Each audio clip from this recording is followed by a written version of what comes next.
નમસ્કાર વિદ્યાર્થી મિત્રો, વેલકમ ટુ પથદર્શક યુટ્યુબ ચેનલ. મિત્રો, ગુજરાત પોલીસ કોન્સ્ટેબલના અને પીએસઆઈના જે શારીરિક કસોટીના કોલ લેટર છે એ સંદર્ભે મહત્વના ન્યૂઝ જે આપણને પ્રાપ્ત થયા છે એના વિશે આપણે ચર્ચા કરવાના છીએ. અને ઘણા સમયથી સોશિયલ મીડિયાની અંદર ચાલી રહ્યું છે કે ભાઈ 9 જાન્યુઆરીના દિવસે શારીરિક કસોટીના જે કોલ લેટર છે એ ડિક્લેર કરવામાં આવશે, એટલે કે આવશે.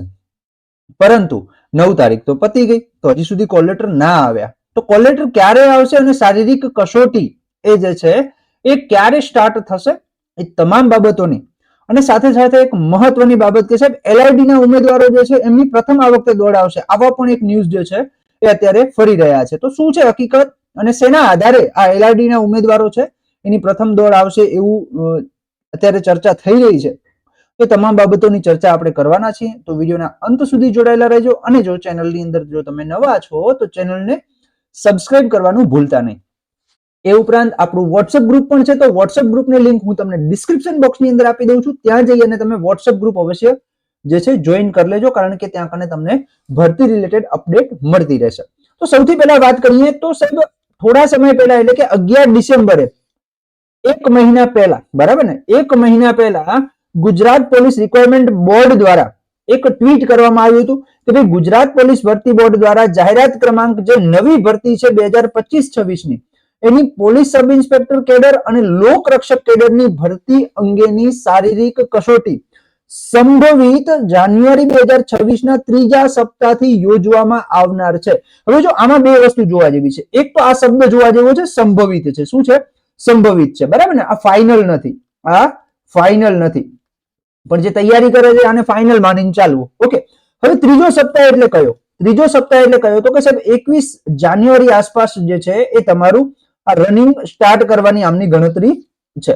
ઓકે, 21 જાન્યુઆરી આજુબાજુ તમારું રનિંગ સ્ટાર્ટ કરવાની એમની ગણતરી છે. ત્રીજો સપ્તાહ એટલે 21 જાન્યુઆરી, બરાબર ને. હવે જોઈએ કે જો નોર્મલી રીતે કોઈ પણ પરીક્ષામાં કેવું હોય છે કે જે શારીરિક કસોટી 21 જાન્યુઆરીએ છે, બરાબર, તો એના 10 દિવસ પહેલા કોલ લેટર આવતા હોય. કેટલા દિવસ? 10 દિવસ પહેલા જે છે એ કોલ લેટર આવતા હોય. ઓકે, તો આના 10 દિવસ પહેલા એટલે કઈ? તો કે સાહેબ 11 જાન્યુઆરી આસપાસ આવી જવા જોઈએ. 11 જાન્યુઆરી આસપાસ જે છે એ કોલ લેટર આવી જવા જોઈએ. તો 11 જાન્યુઆરી એટલે સાહેબ 11 જાન્યુઆરીના કયો વાર છે? તો કે સાહેબ 11 જાન્યુઆરીના રવિવાર છે. 11 જાન્યુઆરીના રવિવાર છે, બરાબર ને, રવિવાર છે. ઓકે, તો રવિવારે તો જો કે ઓફિસો બંધ હોય છે, પણ એવો કોઈ રૂલ્સ પણ નથી કે રવિવારે જે છે એ ના આવે કોલ લેટર, આવી પણ શકે, બરાબર. પણ આપણે એવો અંદાજ લગાડીને ચાલીએ કે સોમવારે એટલે કે 12મી જાન્યુઆરીના સોમવારે 12 જાન્યુઆરીના દિવસે જે છે આ કોલ લેટર તમારા આવવાની પૂરેપૂરી સંભાવના છે, કારણ કે જો 21 જાન્યુઆરી એમને સ્ટાર્ટ કરવું હોય તો 10 દિવસ અગાઉ જે છે એ કોલ લેટર આપી શકે છે. ઓકે, તો અંદાજિત 12 જાન્યુઆરીના દિવસે જે છે તમારા કોલ લેટર છે એ આપવામાં આવશે. ઓકે, હવે વાત કરીએ કે જે ઓફિશિયલ હેલ્પલાઇન નંબર છે એના ઉપર જ્યારે કોલ કરવામાં આવે ઉમેદવાર દ્વારા, તો એમને પણ કહ્યું કે ભાઈ 12 જાન્યુઆરીએ જે છે 12 જાન્યુઆરીએ કોલ લેટર જે છે એ આવી જશે સંભવિત, બરાબર, સંભવિત. ઓકે, 12 જાન્યુઆરીએ તમારા કોલ લેટર આવી જશે એલઆઈડી અને પીએસઆઈ ના. ઓકે, તો આ વાત કરીએ આપણે કે ભાઈ કોલ સેન્ટર માંથી શું માહિતી મળી અને ક્યારે આવી શકે છે કોલ લેટર. હવે આપણે એક બીજો એક પોઈન્ટ જોઈએ કે સાહેબ પહેલી એલઆઈડી ની રનિંગ આવશે, બરાબર. તો એ કયા આધારિત આપણે જે છે એ ન્યૂઝ ફરી રહ્યા હતા? તો એક ટ્વીટ હતું, બરાબર. જર્નલિસ્ટ વિષ્ણુકુમાર નામના એક વ્યક્તિ છે કે જેમણે ટ્વીટ કર્યું હતું થોડા સમય પહેલા કે ભાઈ સૂત્રોથી માહિતી છે કે આ વખતે એલઆઈડી એન્ડ પીએસઆઈ ની ભરતીમાં પ્રથમ તબક્કામાં એલઆઈડી માં ફોર્મ ભરેલા ઉમેદવારોને ફિઝિકલ માટે બોલાવવાના છે. ઓકે, અને બીજા તબક્કામાં એલઆઈડી એન્ડ પીએસઆઈ ના ઉમેદવારો અને છેલ્લા ત્રીજા તબક્કામાં પીએસઆઈ ના ઉમેદવારો જે છે એમની જે છે રનિંગ એટલે કે શારીરિક કસોટી યોજાશે. આવું એક સંભવિત, જો એમને છેલ્લે પણ એ પણ કહ્યું છે કે સૂત્રોથી માહિતી છે, ફાઇનલ નથી. ઓકે, હવે આપણે જોઈએ કે જો અત્યાર સુધીની જેટલી પણ પરીક્ષાઓ હતી ને, અત્યાર સુધીની એલઆઈડી ની જેટલી પણ પરીક્ષાઓ યોજાણી ને એમાં કંઈક ને કંઈક નવું જોવા મળ્યું છે, બરાબર. આની પહેલા જયારે એક્ઝામો યોજાતી ત્યારે પહેલા કેવું હતું તો કે પહેલા 5 કિલોમીટર રનિંગ હતું, સોરી પહેલા 800 મીટર રનિંગ હતું, બરાબર. પહેલા 800 મીટર રનિંગ હતું ને એના પછી પાછું 5 કિલોમીટર રનિંગ હતું, બરાબર. પહેલા એવું હતું કે ભાઈ એક દિવસે 800 મીટર હોય, પછી એના 5-6 દિવસ પછી તમને 5 કિલોમીટર માટે બોલાવવામાં આવે, બરાબર. પછી આ બંધ થયું, પછી શું થયું? માત્ર 5 કિલોમીટર થઈ ગયું, બરાબર, માત્ર 5 કિલોમીટર થઈ ગયું. એના પછી એક વસ્તુ એવી આવી કે ભાઈ પેલું લેખિત લેવાતી એના પછી રનિંગ આવતું. ઓકે, હવે એના પછી રનિંગ આવતું, પછી પાછું વળી ચેન્જ થયું, પેલું રનિંગ ચાલુ થઈ ગયું, એના પછી લેખિત આવવા માંડ્યું. બરાબર, આપણે જોઈએ છીએ લાસ્ટ 3-4 એક્ઝામોથી પેલા રનિંગ આવે છે અને પછી લેખિત આવે છે.